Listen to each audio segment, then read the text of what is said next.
시편 44편을 오늘 보시겠습니다.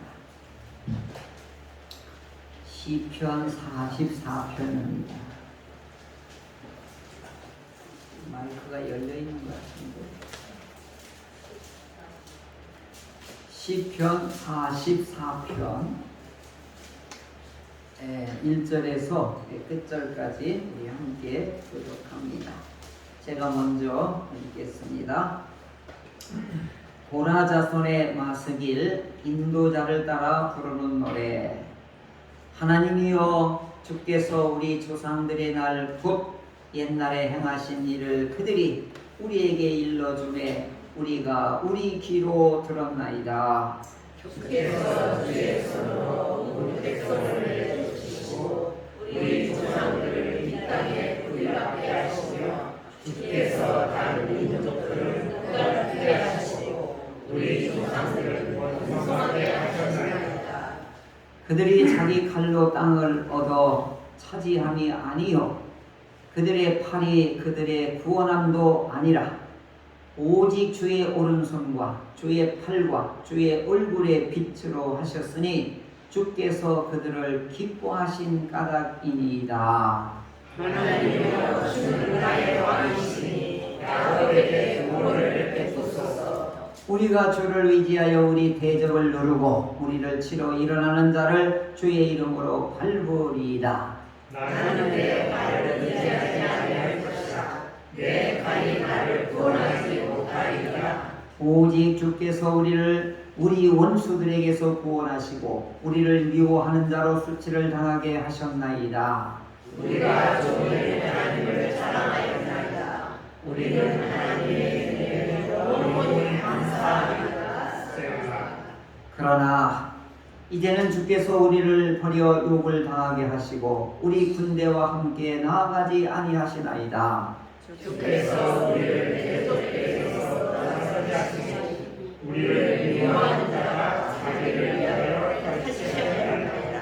주께서 우리를 잡아먹힐 양처럼 그들에게 넘겨주시고 여러 민족 중에 우리를 흩으셨나이다. 주께서 주의 백성을 불가서 하시며 그들을 반갑고 이익을 얻지 못하셨나이다. 주께서 우리로 하여금 이웃에게 욕을 당하게 하시니 그들이 우리를 둘러싸고 조소하고 조롱하나이다.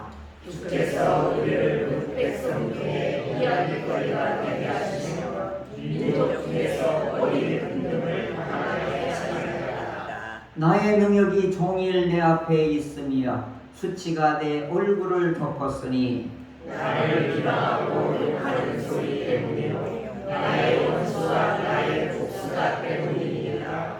이 모든 일이 우리에게 임하셨으나 우리가 주를 잊지 아니하며 주의 언약을 어기지 아니하였나이다. 우리의 마음은 위축되지 아니하고 우리 걸음으로 주의 길을 떠나지 아니하였으나 주께서 우리를 승량의 처소에 밀어넣으시고 우리를 사망의 그늘로 덮으셨나이다.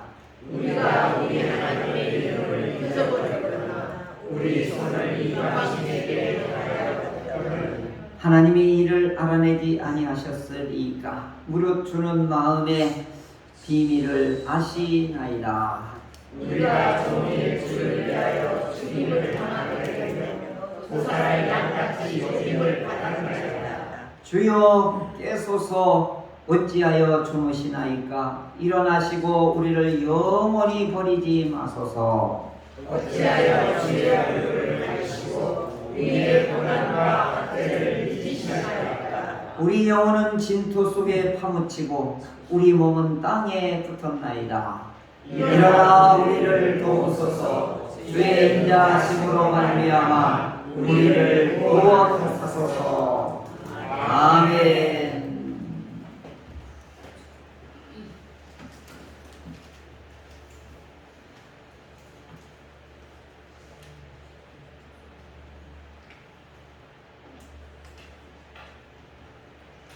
시편은 단순한 문학적인 시와 노래만 아니다. 그것을 뭘로 알 수 있느냐? 1권, 2권, 3권, 4권, 5권 150편이 이렇게 편찬이 되었는데 이 시편 150편을 모으고 또 수집하고 그걸 분류하고 그걸 주제별로 어떤 의도대로 편집 성경을 정경화하는데 매우 중요한 이 편집자의 신학적인 의도를 여기에 반영을 합니다. 그래서 1권, 2권, 3권, 4권, 5권이 나오는데 1970년대까지는 이게 그냥 시로만 장르로 구분해서 해석을 했는데 70년대부터는 아니다, 이거 단순한 시만은 아니다, 이게 역사다라고 새로운 신학들이 시편 신학이 나오게 되었습니다. 그래서 그 연구를 가만히 따라서 해석을 하다 보니까 기가 막힌 거예요. 이 시편 150편이 이제 모으면은 약 1000여 년 정도에 걸쳐서 흩어졌던 시, 1000년 전에 시였던 시, 다윗 시대 때 시였던 시, 그 다음에 고라 자손 후손들이 지었던 시들, 솔로몬이 지었던 시들을 이렇게 모을 거 아니겠어요. 그럼 1000년 동안에 지은 시가 얼마나 많겠어요. 그럼 그것을 또 추리해야 될 거 아니에요. 그죠? 아무리 많은 시래도 그걸 다 실을 수가 없잖아요. 그래서 150편을 이제 고른 거예요. 그리고 그걸 또 5권으로 또 이게 분류를 한 거예요. 그러면 어떤 기준으로 이 시편을 5권으로 분류를 했겠냐 하는 거죠. 이와 같은 거예요. 집을 지을 때 여기가 100평이거든요. 그럼 설계를 100평을 기초를 닦아요. 그 다음에 이걸 2층으로 할 거냐, 3층으로 할 거냐, 4층으로 할 거냐, 층수를 정하죠. 그러면 층수를 정한 다음에 그 다음에 뭘 떠요? 각 층마다 방을 나누죠. 안방, 건방, 목욕탕 해가지고 이렇게 나누듯이 시편 150편도 이렇게 나누는 거예요. 그럼 뭘 기준으로 했냐? 역사를 기준으로 이렇게 나누는 거예요. 그 대신 무작정 역사로만 따라한 게 아니에요. 저 뒤에 역사가 앞으로 도고 앞에 역사가 뒤로 가기도 해요. 그러면 이럴 때는 뭘 따라하냐? 신학을 따라서 하는 거예요. 목적과 의도를 가지고 그건 이제 뒤로도 가고 앞으로도 가게. 이게 이제 편집적인 성경을 정경화하는 과정에서 이분들이 여기 이제 신학자들이 몇 명이 여기에서 들어오셔서 하셨는지는 밝혀지지는 않았지만 정경화되어 있는 시편 속에는 분명히 있다 이거죠. 그래서 1권에서 150편까지 이렇게 쭉 이렇게 나눠보면 1권하고 2권이 1편하고 2편이 매우 중요해요. 이게 서론인데 여기 주제가 여기에 선포가 다 된 거예요. 그래서 1권, 2권, 3권, 4권, 5권 이렇게 나누는데 이 주제가 딱 2가지예요.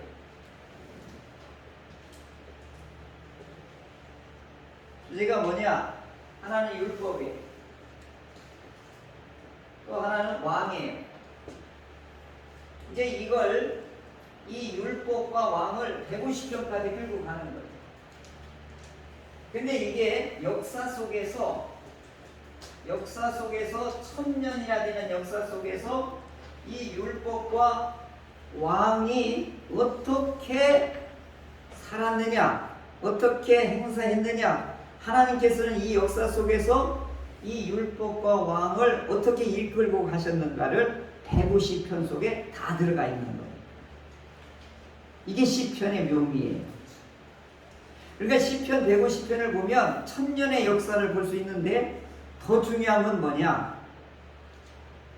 1000년 전에 살았던 성도들이나 오늘 우리들이 사는 삶의 형편은 공통점이 100% 많다. 병들면 막 하나님 앞에 막 고쳐달라고 하는 거. 그 다음에 누구한테 고난을 당하잖아요. 그럼 막 원수들한테 고난을 당하면 팔을 부러뜨려 달라, 이빨을 부러뜨려 달라, 심지어는 그 자손들까지도 다 죽여달라, 막 이런 막 이 복수해달라 하나님 앞에 막 이렇게 탄원하고 호소를 하는 거예요. 끔찍해요. 근데 우리는 산상수훈을 들었던 사람들이라 아니 어떻게 이빨을 부려뜨려 팔을 분들여 털려달라고 하고 그놈의 자식들을 바위에 내쳐달라고 하고 막 이런 게 나와 있단 말이에요. 그러면 얼마나 억울했으면 자기가 직접 가서는 못하지만 하나님 앞에 해달라고 하는 거예요. 그리고 즐거울 때는 막 소고 치며 막 장구를 치며 심벌지를 때리며 막 하나님 앞에 열광적으로 찬양하자. 그 시편에는 희노 애락 애오욕이 다 담겨져 있는 거예요. 그러니까 신앙생활을 오래 하면 할수록 주로 어디를 많이 보냐면 시편을 많이 보게 돼요. 왜요? 나하고 처지 형편이 너무 똑같은 내용이 여기 나오거든요. 거기에서 위로를 받고 힘을 얻기 때문에 그렇습니다. 자, 그러면은 누가 행복한 사람이냐? 이 1편에 그게 나와요. 행복한 자여. 이제 1편이 이렇게 시작을 해요. 행복한 자여. 어떤 사람이 행복한 자냐? 이렇게 나와요. 율법을 끼고 사는 사람이 행복자다. 1편에 이렇게 시작합니다. 제가 좀 변형을 했어요. 율법을 주야로 묵상하는 자라고 했는데 이게 너무 식상해가지고 제가 무슨 말로 번역하면 좋을까 했더니 끼고 사는 사람. 하나님의 말씀을 끼고 사는 사람이 행복한 사람이에요. 24시간. 김연경 선수가 텔레비에 나왔더라고요. 중학교 때 요만했대요. 고등학교 때 20cm가 큰 거예요. 그런데 어떻게 했냐 했더니 배구공을 잘 때도 껴안고 잤대요. 그러니까 24시간 배구공하고 같이 이렇게 한 거예요. 제가 유성교회에 그 국가대표 될 뻔한 이 집사님 아들이 있었는데 얘가 탁구채를 밥 먹을 때도 끼고 잘 때도 껴안고 했대요. 근데 허리 부상 당해가지고 국가대표가 못 됐거든요. 정말 눈물나게 안타까운데 진짜 잘하는 사람은, 좋아하는 사람은 끼고 살아요.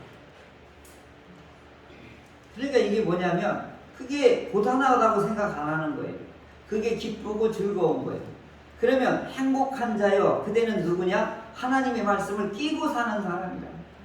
이게 1편이 그거예요. 오만한 자의 그거 말고 주야로 묵상한다는 게 뭐예요? 이게 명상하는 게 아니에요. 이 묵상이라는 단어를 보면 으르렁거리는 거예요. 왜요? 강아지 보면 배고플 때 이러고 밥을 갖다가 이거 먹고 싶어가지고 이게 좋아가지고 그게 으르렁거리는 거라. 그러니까 하나님의 말씀을 배고파가지고 이게 맛있는 음식을 앞에 놓고 침을 질질 흘리며 이렇게 하는 게 이게 묵상이라 이 말이죠. 그러니까 행복한 사람은 누구나 하는 거예요? 율법을 끼고 사는 사람이에요. 그래서 이 천년의 역사를 와더라도 율법을 끼고 사는 사람 삶과 율법을 버리고 사는 사람이 이제 두 양상으로 나타나는 거예요. 그게 시편인 거예요. 그 다음에 또 중요한 게 뭐냐? 누가 진정한 왕이냐 이거예요. 이게 왜 왕이라고 갑자기 등장하냐면 오늘 우리들은 혼자는 못 살아요. 그래서 아리스토텔레스가 인간은 사회적인 동물이다 이런 얘기를 했어요. 이게 무슨 얘기냐면 혼자는 못 산다 이 얘기예요. 어울려서 살아야 되는데 어울릴 때는 순수한 사람이라고 하면 착한 사람들이고 오염되지 아니하고 부패하지 않은 사람들이라고 하면 1000명이 살아도 아무런 문제가 없어요. 그런데 오염되고 타락되고 욕심 덩어리고 그 다음에 증오와 미움과 아픔과 상처를 받은 사람들이 살다 보면 이게 서로 가시가 되는 거예요. 가까울수록 찔러대요. 그러니까 여기에 뭐가 필요한 거예요? 질서가 필요한 거예요.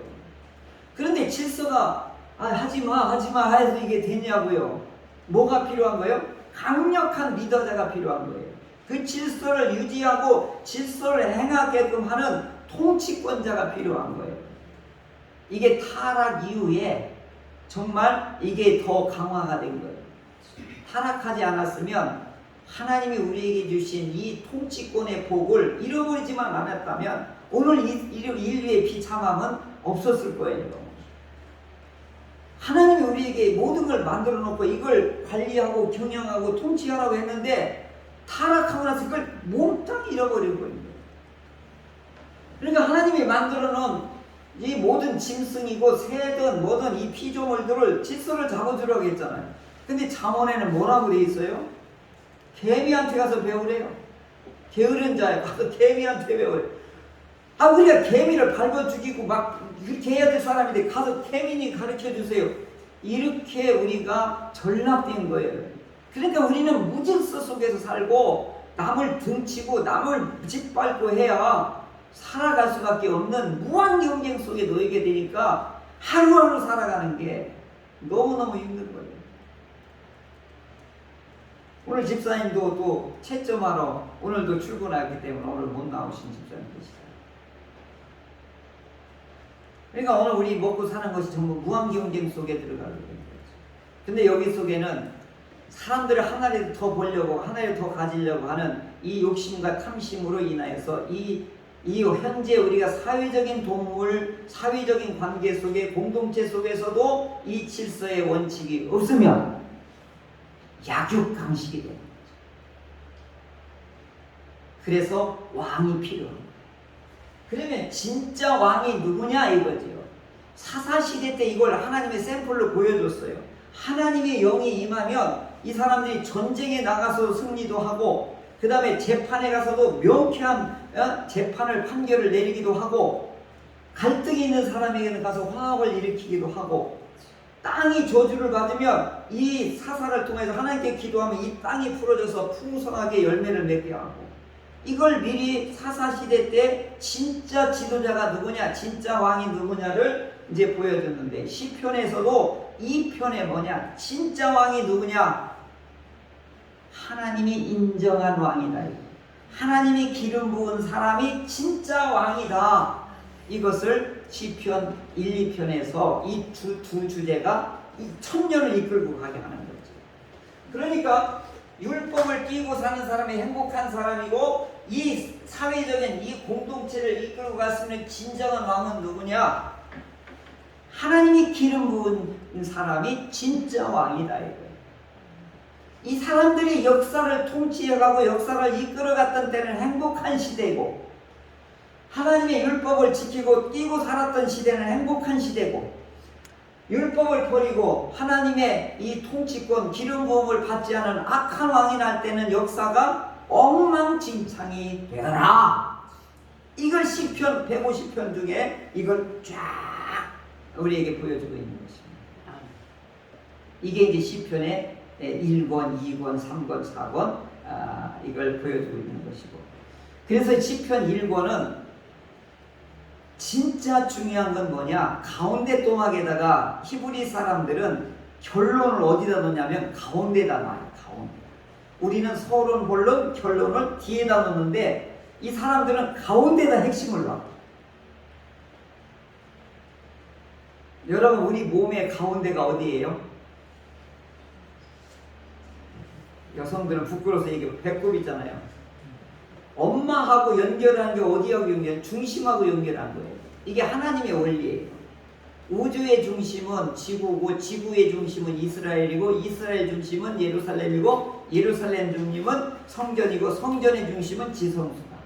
이분들이 이 생각을 항시 있어요. 그래서 항시 중심 사고를 가지고 있는 거예요. 내가 이렇게 생각을 해봤어요. 왜 중앙이라고 하는 교회 이름이 붙이면 교회가 부흥하는지 이거 하나님의 원리를 따른 거 아닌가 그런 생각을 해요. 여러분 에덴 동산에도 어디요? 선악과와 생명나무를 어디다 넣어요? 중앙에 넣었잖아요. 중앙. 이제 이렇듯이 시편 1권에도 19편이 중앙이에요. 그게 율법이에요. 율법은 태양과 같다. 그래서 율법을 가운데 놓고 앞에 제왕시, 뒤에 제왕시를 이렇게 딱 오른손을 왼편을 내 가운데다 율법을 놓고 왼쪽 오른쪽 이렇게 해가지고 어떻게 왕이 왼쪽 오른쪽에 있고 그 중심에는 율법이 있어요. 이런 구조를 시편에 의도적으로 이렇게 해놓은 거예요. 배치. 이런 걸 모르면 그냥 문학적인 것도 그냥 탄원이다, 감사다 그런 거 이렇게만 해석밖에 안 되는 거죠. 그러니까 이게 시편 전체 150편은 이렇게 하고, 그 다음에 이제 2권에 가서는 율법을 중심으로 살았던 사람들이 아닌 거예요, 이제. 그래서 이스라엘 역사가 이게 뒤집히는 거예요. 바벨론에 의해서 이제 이 나라가 망하게 된 거예요. 그리고 성전이 완전히 불타서 없어지게 된 거예요. 나라도 없어지고 성전도 없어지게 돼요. 그랬더니 이 백성들 되게 완전히 공황 상태에 빠져버린 거예요. 그래서 시편 이제 2권에서부터는 이제 성전도 없어지고 나라도 없어지고 이 백성들은 이방 나라 바벨론의 포로로 끌려가서 그 수로를 개척하는 어떻게 중노동에 시달리게 되는 거예요. 그러면서 이들이 이제 탄원하는 게 뭐냐면, 시편 2권이 시작되는 게 뭐냐면, 하나님이여 사슴이 시냇물을 찾기에 갈급함같이 내 영혼이 주를 찾기에 갈급하나이다. 나라가 망하고서 이제 하나님을 찾는 거예요. 여기서 갈급함이, 사슴이 시냇물을 갈급함같이, 이 단어가 무시무시해요. 죽기 직전까지의 목마름이에요. 죽기 직전의 목마름. 사슴은요 참 희한한 동물이에요. 이놈이 초식동물인데 물을 못 먹잖아요. 그때 물이 없으면 미쳐버립니다. 뇌에서 미쳐버립니다. 지금 이 42권 시작이 뭐예요? 나는 개인적으로 원수에 의해서 나는 미쳐버릴 것 같은 갈급함이, 하나님 어디 계십니까? 이렇게 찾는 거예요. 하나님 어디 계십니까? 개인의 탄원이 이렇게 시작되는 거죠. 내 영혼아 내가 어찌하여 낙심하며 어찌하여 내 속에서 불안해하는가? 막 이 탄원이 지금 43편, 42편 여기 반복적으로 나와요. 내 영혼아 내가 어찌하여 낙심하며 어찌하여 내 속에서 불안해하는가? 너는 하나님께 소망을 두라. 막 이렇게 속에서 막 깨우는 거죠. 43편도 마찬가지. 이건 철저하게 개인이 하나님 앞에 목마름으로 죽기 직전까지 가는 타는 목마름으로 하나님을 찾는데, 하나님 어디 계십니까? 근데 44편은 이게 개인 탄원시가 아니라 이게 공동체의 탄원시예요. 공동체의 탄원시라면 나라가 망하고 성전이 망하고 교회가 망하면 그때 하나님 어디 계십니까? 이건 공동체의 탄원이고 42편, 43편은 개인의 탄원이에요. 그러니까 시편 2권이 시작되는 건 하나님께 대한 목마름, 타는 목마름, 갈급함, 죽기 직전까지 가는 그런 하나님이 어디 계십니까? 이게 막 가슴에서부터 막 하나님 앞에 호소하는 거예요. 이게 2권이 시작하는 거예요. 이건 뭘까요? 역사에 무슨 일이 일어났다는 거예요? 지금 나라가 망했다는 거예요. 교회가 망했다는 거예요. 성전이 망했다는 거예요. 그러면서 이들이 이제 여기 44편에 뭐를 찾느냐면, 과거에 하나님이 우리를 구원했지 않았습니까? 출애굽을 시키지 않았습니까? 우리를 해방시키고 자유 주시고 마른 땅에서도 광야에서도 햇빛과 그리고 뜨거움을 차단하시고 바위에서 물이 나게 하시고 하늘에서 만나를 내려주신 하나님이 아니십니까? 나는 이제 이 갈급함을 가지고 이 나라가 망하고 교회가 성전이 망한 이 상황 속에서 그 하나님을 바라봅니다. 과거의 하나님을 회상하고 찾는 거예요. 현실은 어떤 거예요? 성전도 없지요, 나라도 없어요.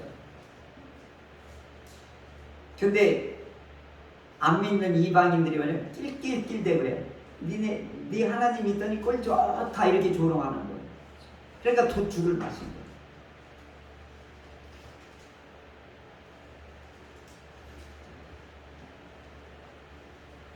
요게 바벨론 포로에서 이들이 이제 바벨론 강가에서 이들이 탄식을 하며 그때가 좋았는데, 하나님께 예배하고 제사할 때가 좋았는데 회상을 하는 거예요. 그러니까 이게 반복되는 거예요. 율법을 끼고 살았으면 나라가 안 망했는데, 율법을 끼고 하나님께 제사드렸으면 나라가 안 망했는데, 하나님의 기름 부은 왕이 나라를 제대로 통치했으면 리더자가 하나님의 성령에 충만하고 기름 부음을 받아서 그 공동체를, 나라를 잘 지도하고 이끌었으면 우리는 안 망했는데 왜 망하게 됐느냐. 이제 이걸 여기서 이본에서 그걸 쏟아내는 거예요. 그러니까 이제 이런 역사 속에서 이 시편이 이렇게 나왔다는 걸 알면 이게 내용이 더 깊어지죠.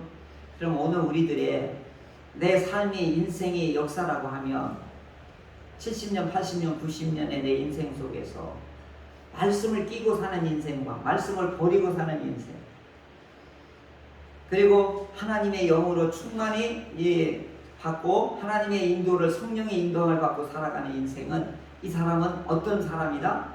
행복자다. 복 있는 자는, 이렇게 번역했는데 이거보다는 행복자요 라고 하는 게 훨씬 더 우리에게 느낌이 와요. 누가 행복한 사람이에요? 말씀을 끼고 기름 부음을 받는 사람이 진짜 왕같은 제사장으로 살아갈 수 있는 것이다. 그렇지 않을 때는 황량한 이방인들에게, 원수들에게 짓밟히는 그런 삶이 전개되고 있다. 이게 시편이 우리에게 주는 놀랍고 놀라운 교훈인 것입니다.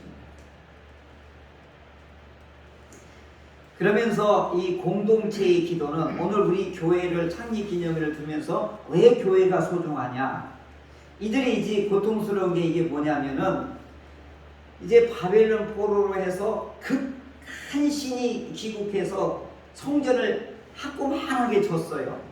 왜냐하면 포로로 와서 끌려왔는데 옛날 솔로몬 성전같이 지을 수가 없으니까 요만하게 졌단 말이에요. 근데 성전은 졌는데 제사 드리는 사람이 없네. 나라는 회복됐는데 왕이 없네.